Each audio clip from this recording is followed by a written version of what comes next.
Here we are in the city of Monreale with a population of 30,000 and is currently a suburb of the city of Palermo, which is to the north. So the main site in Monreale is the cathedral. The cathedral was built by the Normans in 1174 under the third king, William II. The king was inspired by the Virgin Mary, and the construction lasted for 15 years. Once inside, any visitor realizes just how massive the cathedral is. It stands at 102 meters in length and 40 meters wide. And even more importantly, the mosaics cover an area of 6,400 square meters. Here we have the mosaic of Christ Pantocrator, which is Greek for Christ Almighty. The mosaic is 13 meters wide and 7 meters high, with a 2-meter hand.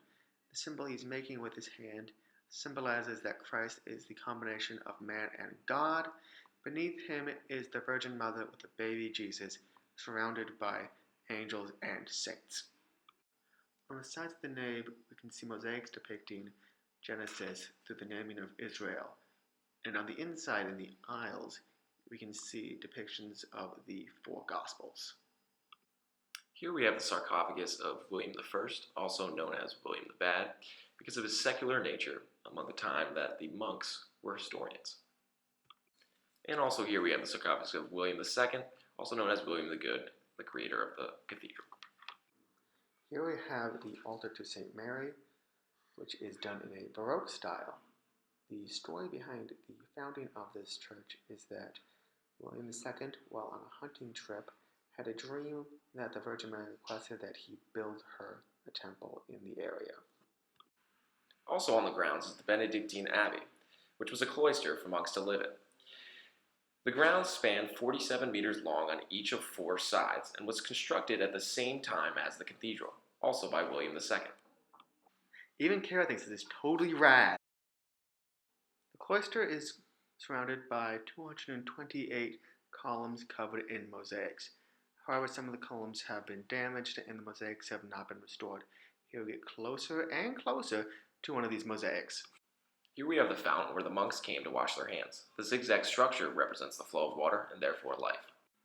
Now in Palermo, we are at the Palazzo dei Normanni, where the Normans and then every other subsequent group that ruled Sicily based their power, and also anchor down. Also found in the royal palace is the Palatine Chapel, constructed under Roger II in 1143 and dedicated to St. Peter. The chapel has outer walls displaying biblical stories, including that of St. Paul, similar to what you would find in Monreale. The architectural styles are melding of Norman, Arabic, and Byzantine. Here we have the Paschal candle, which has lions to symbolize Judah, Jesus' tribe, eagles symbolize Jesus, and images of Jesus himself. Here's what used to be known as Porta Nuova, or the city gate of Palermo. It was commissioned after Charles V defeated the Turks in 1583. As you can see, there are 4 Moors on the outside representing that battle.